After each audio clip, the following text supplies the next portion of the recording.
नमस्कार दोस्तों। चलिए देखते हैं देश दुनिया की 25 छोटी बड़ी खबरें। उससे पहले अगर आप चैनल पर नए हो तो चैनल को सब्सक्राइब, वीडियो को लाइक जरूर करें। असम, मणिपुर और अन्य पूर्वोत्तर राज्यों में भारी बारिश और भूस्खलन के कारण 28 लोगों की जान चली गई है। भारतीय मौसम विभाग ने बांग्लादेश के ऊपर बने दबाव को इसका कारण बताया है। भारत में सक्रिय कोविड-19 मामलों की संख्या लगभग 3,000 तक पहुंच गई है। केरल, महाराष्ट्र और दिल्ली में सबसे अधिक मामले सामने आए हैं। टाइगर संरक्षण के लिए प्रसिद्ध वाल्मीकि थापर का 73 वर्ष की आयु में निधन हो गया है। उन्होंने रणथंभौर फाउंडेशन में महत्वपूर्ण योगदान दिया था। प्रधानमंत्री नरेंद्र मोदी ने अहिल्याबाई होलकर की 300वीं जयंती पर महिला सशक्तिकरण कार्यक्रम में भाग लिया और मेट्रो तथा हवाई अड्डा परियोजनाओं का उद्घाटन किया। अमेरिका के रक्षा सचिव ने चीन से उत्पन्न खतरे को लेकर इंडो पैसिफिक सहयोगियों से रक्षा खर्च बढ़ाने और गठबंधनों को मजबूत करने का आग्रह किया है। श्रीलंका के पूर्व खेल मंत्री और सथोसा के अध्यक्ष को खेल बोर्ड आयात मामले में भ्रष्टाचार के लिए क्रमशः 20 और 25 वर्षों की सजा सुनाई गई है। 1 जून से ईपीएफओ 3.0 प्रणाली लागू हो गई है, जिससे सदस्य यूपीआई और एटीएम के माध्यम से त्वरित निकासी कर सकते हैं। यूपीआई उपयोगकर्ताओं के लिए नए नियम लागू हुए हैं और आधार अपडेट की प्रक्रिया को मुफ्त कर दिया गया है। कोटक महिंद्रा बैंक और एचडीएफसी बैंक ने अपने क्रेडिट कार्ड शुल्क और लाभों में बदलाव की घोषणा की है, जो जून 2025 से प्रभावी होंगे। फ्रांसीसी फुटबॉल क्लब पीएसजी ने यूएफा चैंपियंस लीग 2025 का खिताब जीत लिया है। एनबीए के कॉन्फ्रेंस फाइनल में इंडियाना पेसर्स और न्यूयॉर्क निक्स के बीच मुकाबला होगा। ओडिशा की ओपल सुचाटा ने मिस वर्ल्ड 2025 का खिताब जीता है, जिससे भारत में खुशी की लहर है। लखनऊ में थार, फॉर्च्यूनर और स्कॉर्पियो से फेंकते हैं बमह गाड़ियों में नहीं होती नंबर प्लेट, दबदबा बनाने के लिए खदेड़ कर मारते हैं गोली। बिहार में कोसी नदी पर देश का सबसे लंबा सड़क पुल बन रहा है, जो सुपौल के बकौर से मधुबनी के भेजा तक बनेगा। इसकी लंबाई 10.2 किलोमीटर है और यह दिसंबर 2025 तक तैयार हो जाएगा। पुल से दूरी 30 किलोमीटर कम होगी और नेपाल व पूर्वोत्तर राज्यों से जुड़ाव बेहतर होगा।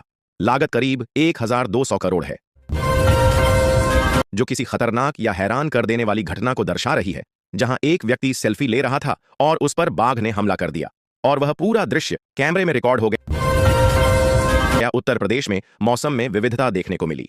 बाराबंकी में तेज हवाओं का सिलसिला जारी रहा, जिससे सामान्य जनजीवन पर असर पड़ा। वहीं आगरा और वाराणसी, बनारस में तापमान 42 डिग्री सेल्सियस से अधिक दर्ज किया गया, जिससे इन क्षेत्रों में भीषण गर्मी का सामना करना पड़ा। मौसम विभाग ने नागरिकों को सतर्क रहने की सलाह दी है। रेलवे ने उदयपुर सिटी से फारबिसगंज, बिहार के बीच चलने वाली स्पेशल ट्रेन की सेवा जून महीने में भी जारी रखने का निर्णय लिया है। यह निर्णय यात्रियों की बढ़ती मांग और भीड़ को देखते हुए लिया गया है। ट्रेन के स्टॉपेज में प्रमुख शहर शामिल हैं, जिससे राजस्थान और बिहार के बीच यात्रा करने वाले लोगों को सुविधा होगी। बिहार राज्य स्वास्थ्य समिति 2619 आयुर्वेद, होम्योपैथी और यूनानी मेडिकल ऑफिसर पदों के लिए आवेदन। झारखंड होमगार्ड 1614 पदों पर भर्ती, आवेदन 15 से 30 जून तक। एलपीजी सिलेंडर की कीमतें, घरेलू और व्यावसायिक गैस के दामों में बदलाव। भारत में मुंबई से अहमदाबाद के बीच प्रस्तावित बुलेट ट्रेन परियोजना का ट्रायल जापान में शुरू हो गया है। यह ट्रायल भारत में हाई स्पीड रेल नेटवर्क की दिशा में एक महत्वपूर्ण कदम माना जा रहा है। उत्तर प्रदेश के विभिन्न जिलों में 1 जून से पेट्रोल और डीजल की कीमतों में मामूली परिवर्तन देखा गया है। कुछ जिलों में पेट्रोल की कीमत 9.94 के आसपास है, जबकि अन्य में यह 96 से अधिक हो गई है।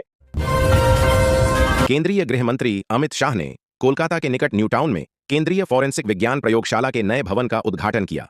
यह पश्चिम बंगाल और पूर्वोत्तर भारत में आपराधिक न्याय प्रणाली को मजबूत करने में बहुत योगदान देगा।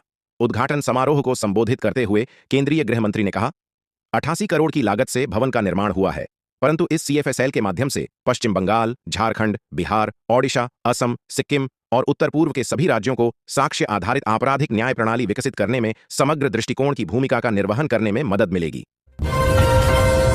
मुख्यमंत्री योगी आदित्यनाथ जी से आज लखनऊ स्थित उनके सरकारी आवास पर उत्तर प्रदेश के नवनियुक्त कार्यवाहक पुलिस महानिदेशक श्री राजीव कृष्णा जी ने शिष्टाचार भेंट की। 100 करोड़ से बदलेगी साहिबाबाद औद्योगिक क्षेत्र की सूरत, यूरोपीय शहरों जैसा चमकेगा कौशाम्बी वसुंधरा मार्ग पर भव्य गेट। प्रयागराज में डीएलएड, बीटीसी प्रशिक्षुओं ने नियुक्तियों की मांग को लेकर आंदोलन शुरू किया। प्रदर्शनकारियों ने बेरोजगारी, नियुक्ति प्रक्रिया में देरी और सरकार की उदासीनता के खिलाफ नारेबाजी की। कई दिनों तक धरना प्रदर्शन और शांतिपूर्ण मार्च के बाद भी समाधान न मिलने पर आंदोलन तेज हुआ। सरकार से मांग है कि जल्द से जल्द डीएलएड प्रशिक्षितों को प्राथमिक विद्यालयों में नियुक्ति दी जाए। यदि कोई व्यक्ति किसी अन्य व्यक्ति को आत्महत्या करने के लिए उकसाता है या उसे ऐसा करने पर मजबूर करता है तो उसे धारा 306 के अंतर्गत दोषी माना जाएगा।